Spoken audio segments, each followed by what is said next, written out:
be watching out for public-private partnerships and do research. I've looked at some companies I thought about working for, found out that they were all into this, and I was like, I'm not going to go work for that company. That's good to know. That's my conviction, though. Yeah. You got to do what you got to do for your family. Yeah. Right. But seriously, pay attention to where these lines are, what's going on behind the scenes, because honestly, public-private partnerships,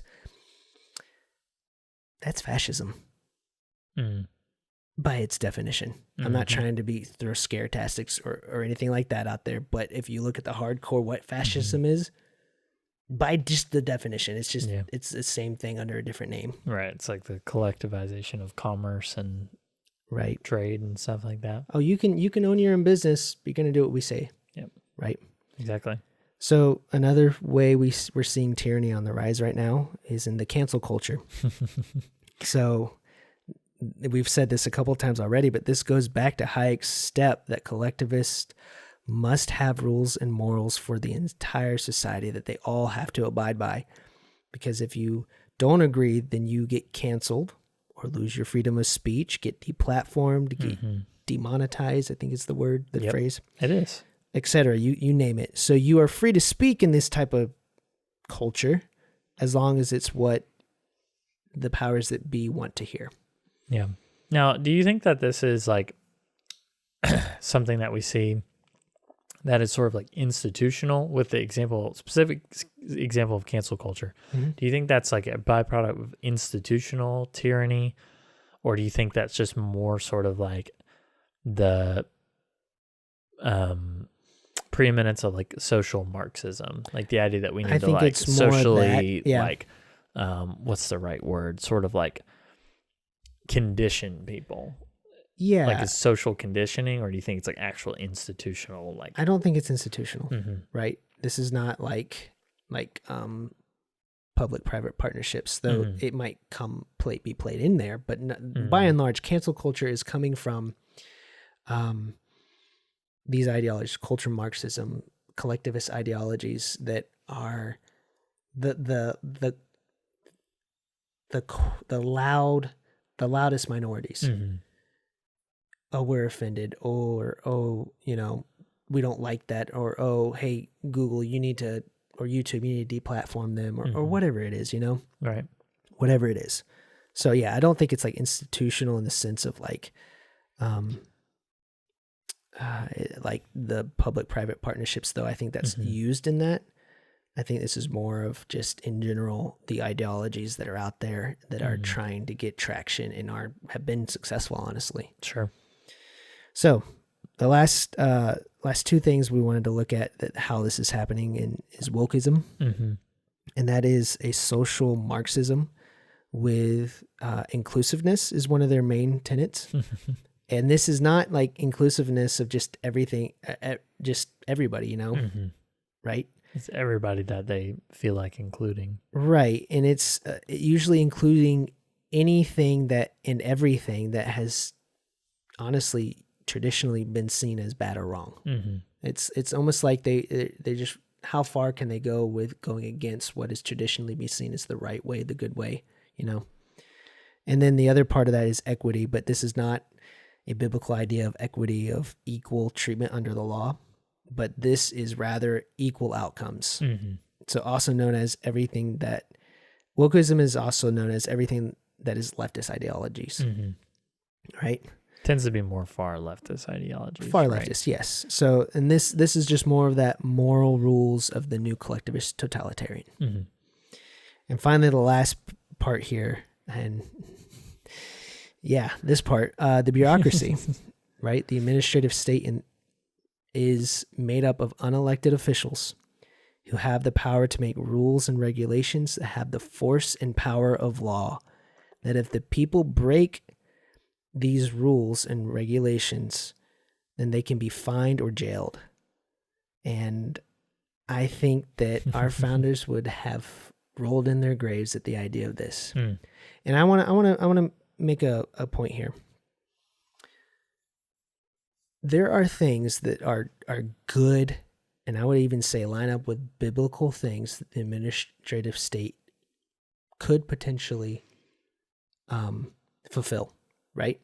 the protecting of food, the FDA in some things, protecting children from applesauce poisoned with lead, which is something recent that's happened.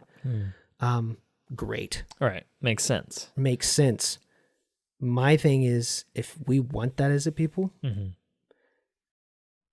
make a constitutional amendment to allow an office like that, and then give Congress, our representatives, absolute control over it. And I say absolute control over it in the sense of right, but they have the power to control. Legislate to determine if there's a new regulation, if there's a new thing coming out, got to go through Congress, right?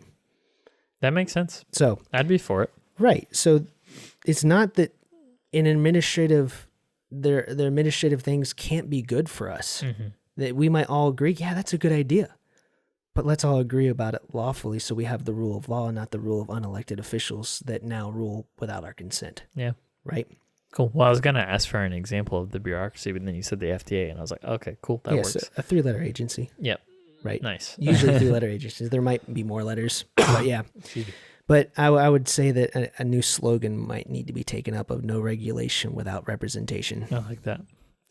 So the bureaucracy, by and large, the bad bureaucracy, has come about by Congress ceding power to the administrative state to essentially make laws that they don't want to be responsible for making.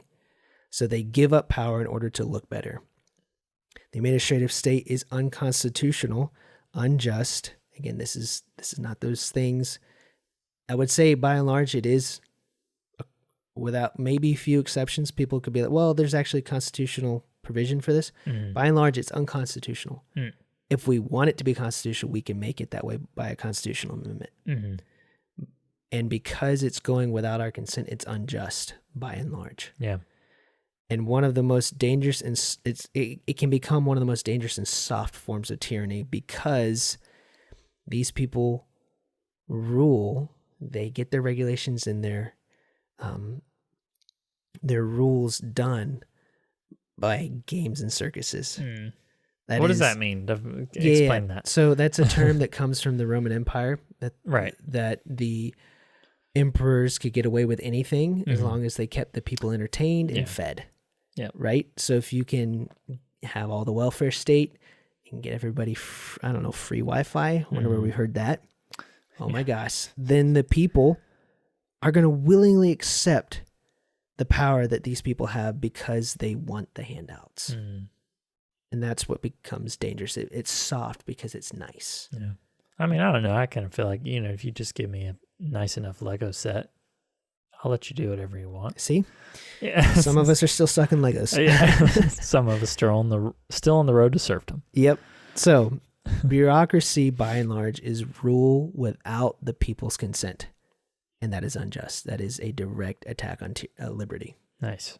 So all this to say, I think we've looked at so many examples of oppression, so many examples of how these things, how tyranny has led to the just destruction of human life, the destruction of what God has said is good and right for human flourishing, and how they get to power, and then how they want to become absolute in power. They want to play God. And in that, they become destructive of what God has given us as this is the way. This is the way that's good and right for mankind to have flourishing in the world. And it's for even non-believers. It's a blessing from God that, and hope that even a non-believer, when you abide by God's ways, that he'll see God's goodness. Yeah. Right? And that you'll be blessed in that because it just works. It works. But if we won't, if we keep rejecting God's ways, you better watch out. Yeah. And if we're just, maybe we're not rejecting God's ways, but we're being apathetic. Watch out. Like, be alert. I think our founding fathers, and I'm paraphrasing it, they said it best when they said that you have to keep an eternal vigilance on liberty. And any encroachments against her, you've got to be on guard against it. Right?